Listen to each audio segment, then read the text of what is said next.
প্রিয় শিক্ষার্থীরা, তোমাদেরকে ঈদ পরবর্তী শুভেচ্ছা।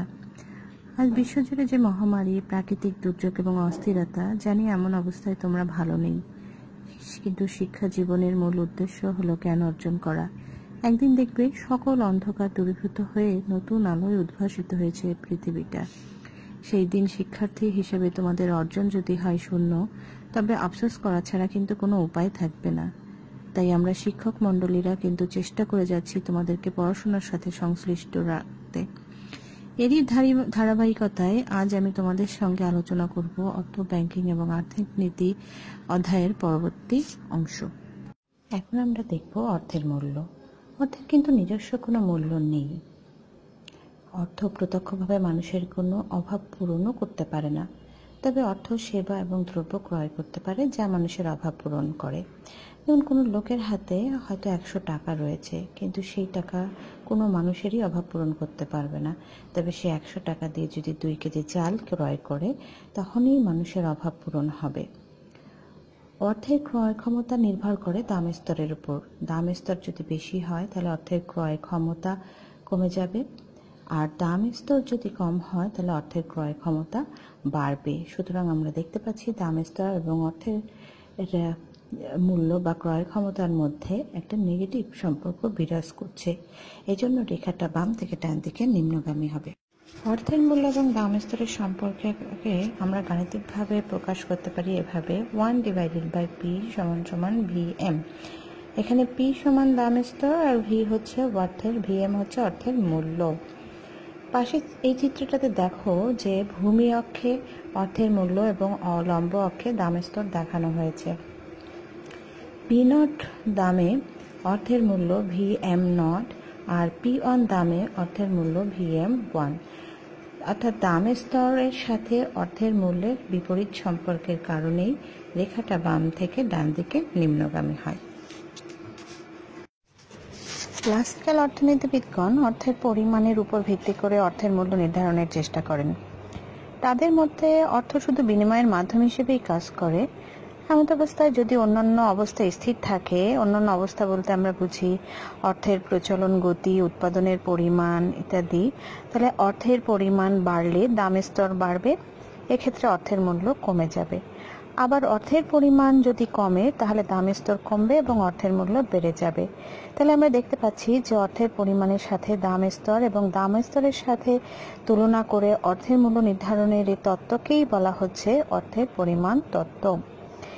এই তত্ত্বটা অর্থের পরিমাণের সাথে অর্থের মূল্যের একটা বিপরীত সম্পর্ক বিরাজ করে বলে দেখা যায়। অর্থের মূল্য সম্পর্কে দুটি তত্ত্ব প্রচলিত আছে অর্থনীতিতে। এক হচ্ছে ফিশারের সমীকরণ বা অর্থের পরিমাণ তত্ত্বের ফিশারীয় ভাষ্য, আরেকটি হচ্ছে ক্যামব্রিজ সমীকরণ বা পরিমাণ তত্ত্বের নগদ তহবিল ভাষ্য।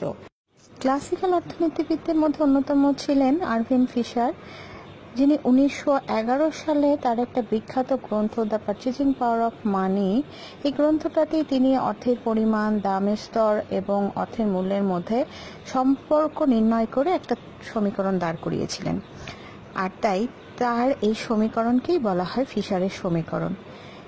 এই সমীকরণে ফিশার অর্থকে শুধু লেনদেনের মাধ্যম হিসেবেই বিবেচনা করেছেন বলে এই সমীকরণটাকে বলা হয় অর্থের লেনদেন সমীকরণ। তাছাড়া এই তত্ত্বকে ক্লাসিক্যাল পরিমাণ তত্ত্ব ছাড়াও বলা হয় যুক্তরাষ্ট্রীয় অর্থের পরিমাণ তত্ত্বের যুক্তরাষ্ট্রীয় ভাষ্য। ফিশারের মতে অর্থের যোগান বাড়লে দাম স্তর বাড়ে, কিন্তু অর্থের মূল্য কমে। আবার অর্থের যোগান যদি কমে তাহলে দাম স্তর কমে এবং অর্থের মূল্য বাড়ে। সুতরাং আমরা দেখতে পাচ্ছি অর্থের যোগান এবং অর্থের মূল্যের মধ্যে বিপরীত সম্পর্ক বিরাজ করে। অর্থের যোগান এবং অর্থের মূল্যের বিপরীত সম্পর্ক প্রমাণ করার জন্য ফিশার যে সমীকরণটা ব্যবহার করেছে সেটা এরকম: MV = PT। এম হচ্ছে অর্থের পরিমাণ। আমরা আগেই দেখেছি যে অর্থের একটা অর্থনীতিতে যে পরিমাণ অর্থ বিরাজ করে সেটাই হচ্ছে অর্থের পরিমাণ। আর ভি হচ্ছে অর্থের প্রচলন গতি। এই অর্থের প্রচলন গতি দিয়ে বোঝায় যে অর্থ কি হারে বা কত জনের হাত বদল হলো। সেজন্য এম এবং ভি কে যদি আমরা গুণ করি তাহলে আমরা পেয়ে যাই অর্থের মোট যোগান। যেমন বলা যেতে পারে যে অর্থনীতিতে 500 কোটি টাকা আছে এবং অর্থটা 5 বার হাত বদল হয়েছে, তাহলে অর্থনীতিতে মোট অর্থের যোগান হবে 2500 কোটি টাকা। পি দিয়ে আবার বোঝাচ্ছে দাম স্তর, আর টি হচ্ছে লেনদেনযোগ্য পণ্য এবং সেবার পরিমাণ। এই দাম স্তরকে যদি আমরা মোট বিক্রয়যোগ্য পণ্য দিয়ে গুণ করি তাহলে আমরা পেয়ে যাব অর্থের মোট যোগান। অর্থের যোগান এবং চাহিদার এই সমতা দ্বারাই আমরা অর্থের মূল্য নির্ণয় করতে পারি।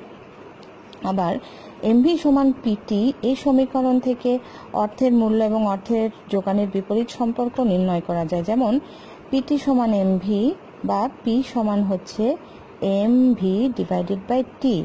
এখন শর্ত অনুসারে যদি টি এর মানটা স্থির থাকে তাহলে এম বাড়লে পি বাড়বে এবং এম কমলে পি কমবে। আর যদি দাম স্তর বাড়ে তাহলে অবশ্যই অর্থের মূল্য কমে যাবে। ফিশারের সমীকরণে আধুনিক কালের বাণিজ্যিক ব্যাংক কর্তৃক সৃষ্ট বিনিময়ের মাধ্যম যেমন চেক, ড্রাফট ইত্যাদি এবং কেন্দ্রীয় ব্যাংক কর্তৃক সৃষ্ট বিভিন্ন বন্ড ও সঞ্চয়পত্র যেমন প্রাইস বন্ড ইত্যাদি অন্তর্ভুক্ত হয়নি।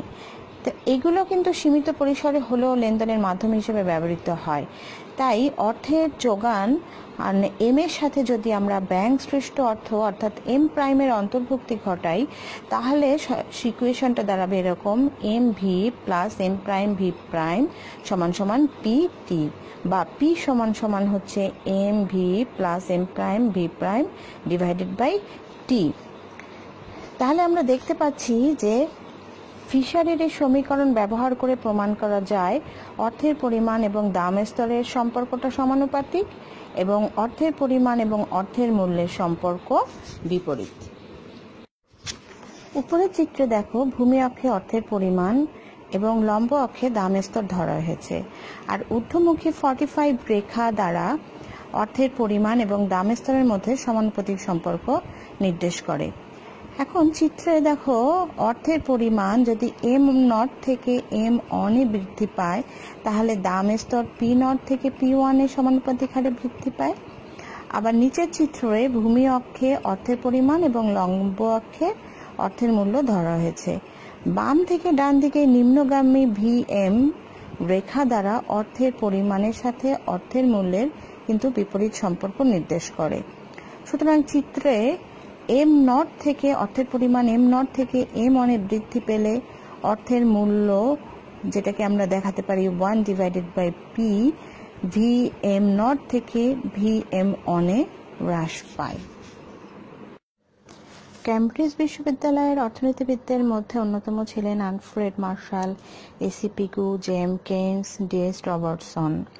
এনারা নিজ নিজ সমীকরণের মাধ্যমে অর্থের পরিমাণ তত্ত্বের ব্যাখ্যা দিয়েছেন, আর এই সমীকরণগুলোকেই অর্থের পরিমাণ তত্ত্বের ক্যামব্রিজ সমীকরণ বলা হয়। ক্যামব্রিজ সমীকরণকে আবার অর্থের পরিমাণ তত্ত্বের তহবিল ভাষ্য বলা হয়, কারণ ক্যামব্রিজ বিশ্ববিদ্যালয়ের অর্থনীতিবিদদের মতে দাম স্তর শুধুমাত্র অর্থের পরিমাণ দ্বারাই প্রভাবিত হয় না, বরং নগদ অর্থ হাতে ধরে রাখার প্রবণতা দ্বারাও কিন্তু দাম স্তর প্রভাবিত হয়। আর নগদ অর্থ বলতে আমরা জানি মানুষ তার দৈনন্দিন লেনদেন এবং নিকট ভবিষ্যতের প্রয়োজন মেটানোর জন্য যে অর্থ নগদ আকারে হাতে ধরে রাখতে চায় তাকেই নগদ ব্যালেন্স বলা হয়। আর এটাকেই আমরা নির্দিষ্ট অনুপাতে কে দ্বারা প্রকাশ করতে পারি।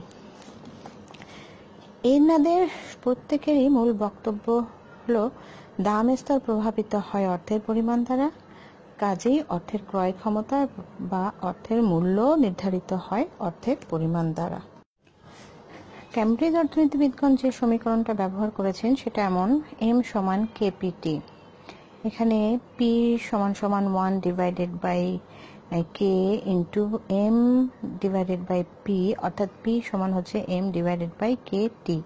এখানে এম দ্বারা অর্থের পরিমাণ, টি দ্বারা উৎপাদন, পি দাম স্তর এবং কে নগদ তহবিলের অনুপাত বোঝায়। এখানে আমরা দেখতে পাচ্ছি আগে যেমন এম পি সমান অর্থের যোগান ছিল, আর এখানটাতে এম সমান অর্থের যোগান এবং পিটি দিয়েছিল অর্থের চাহিদা, আর এখানে কে পিটি হলো অর্থের চাহিদা। সুতরাং ক্যামব্রিজ সমীকরণে অর্থের যোগান এবং অর্থের চাহিদার মধ্যেও কিন্তু সমতার কথা বলা হয়েছে।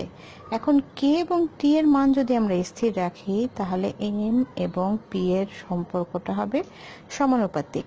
আবার একই সমীকরণ ব্যবহার করে আমরা অর্থের পরিমাণ এবং অর্থের মূল্যের বিপরীত সম্পর্কটাও নির্ণয় করতে পারি। সেক্ষেত্রে পি সমান সমান যেহেতু এম ডিভাইডেড বাই কে টি, তাহলে অন বাই পি বা অর্থের মূল্য সমান সমান হবে কে টি ডিভাইডেড বাই এম। এখন শর্ত অনুসারে কে এবং টি এর মান স্থির থাকলে কি হবে, এম বাড়লে অর্থের মূল্য কমে যাবে এবং এম কমলে অর্থের মূল্য বেড়ে যাবে। চিত্রটা লক্ষ্য করো, ও এক্স অক্ষে অর্থের পরিমাণ এবং ও ওয়াই অক্ষে অর্থের মূল্য দেখানো হয়েছে। কেটি যে বাম থেকে ডান দিকে নিম্নগামী রেখাটা, সেখানে অর্থের পরিমাণ এম নট থেকে এম অনে বাড়লে অর্থের মূল্য one divided by P naught থেকে ওয়ান ডিভাইডেড পি ওয়ানে হ্রাস পায়। আবার অর্থের পরিমাণ যদি এম অন থেকে এম অনে কমলে অর্থের মূল্য one divided by P one থেকে ওয়ান ডিভাইডেড বাই পি নটে বৃদ্ধি পায়। কাজেই অর্থের পরিমাণ এবং অর্থের মূল্যের সম্পর্কটা বিপরীত। এবার আমরা আলোচনা করব গ্রেশামসের মুদ্রা বিধি। যদিও এই বিধিটা টমাস গ্রেশামসের নাম অনুসারেই প্রচলিত গ্রেশামস বিধি, কিন্তু এর পেছনে একটা ঐতিহাসিক ঘটনা জড়িয়ে রয়েছে। রানী এলিজাবেথ তার আমলে রৌপ্য মুদ্রা এবং স্বর্ণ মুদ্রা উভয়ই প্রচলন করেছিলেন, কিন্তু রানী দেখলেন যে বারবার স্বর্ণ মুদ্রা ছাপানো সত্ত্বেও সেটা বাজারে ছেড়ে দিলে খুব দ্রুতই বাজার থেকে উধাও হয়ে যায়। এই সমস্যার সমাধানের জন্য তিনি তার অর্থ উপদেষ্টা টমাস গ্রেশামকে নির্দেশ দেন এবং গ্রেশাম সেটা গবেষণা করে দেখেন যে বাজারে যদি পাশাপাশি উৎকৃষ্ট এবং নিকৃষ্ট মুদ্রা প্রচলিত থাকে তাহলে নিকৃষ্ট মুদ্রা উৎকৃষ্ট মুদ্রাকে খুব দ্রুত বাজার থেকে বিতাড়িত করে দেয়। এর পেছনে উনি যে কারণগুলো দেখিয়েছেন সেটা হচ্ছে, এক, গলানো। বাজারে উৎকৃষ্ট এবং নিকৃষ্ট দুই ধরনের ধাতব মুদ্রা প্রচলিত থাকলে মানুষ অধিক লাভের আশায় উৎকৃষ্ট মুদ্রাটাকেই গলানোর কাজে ব্যবহার করে। অর্থাৎ ধরি যে 1 টাকার মূল্যমানের একটা স্বর্ণ মুদ্রা এবং একটি রৌপ্য মুদ্রা পাশাপাশি বাজারে প্রচলিত আছে। এখন উভয় প্রকার মুদ্রার বাহ্যিক মূল্য সমান হলেও রৌপ্য মুদ্রার তুলনায় কিন্তু স্বর্ণ মুদ্রার অভ্যন্তরীণ মূল্য বেশি। তখন মানুষ কি করে, স্বর্ণ মুদ্রাটাকে গলিয়ে অলংকার বা অন্যান্য কিছু তৈরি করে 2 টাকা বা 3 টাকা দামে সেটা বাজারে বিক্রি করে। এভাবে সব মানুষ যখন উৎকৃষ্ট মুদ্রাটাকে গলাতে থাকে তখন উৎকৃষ্ট মুদ্রা বাজার থেকে বিতাড়িত হয়ে যায়। আবার দেখি যে জমানো। মানুষ যখন কোনো টাকা পয়সা জমাতে চায় তখন সে উৎকৃষ্ট মুদ্রাটাকেই জমায়, কখনোই নিকৃষ্ট মুদ্রাটাকে জমায় না। তারপরে বৈদেশিক দেনা পরিশোধ। বিদেশিরা দেশীয় মুদ্রার পরিবর্তে উৎকৃষ্ট ধাতব মুদ্রাই গ্রহণ করতে রাজি থাকে। এভাবে বিদেশিরা উৎকৃষ্ট মুদ্রা গ্রহণ করে বলে উৎকৃষ্ট মুদ্রা বাজার থেকে বিতাড়িত হয়ে যায়, আর নিকৃষ্ট মুদ্রাগুলাই বাজারে পড়ে থাকে। সকলকে অনেক ধন্যবাদ। সকলে খুব ভালো থেকো, সুস্থ থেকো এবং পরিবারের সকলকে সুস্থ রাখার চেষ্টা করো।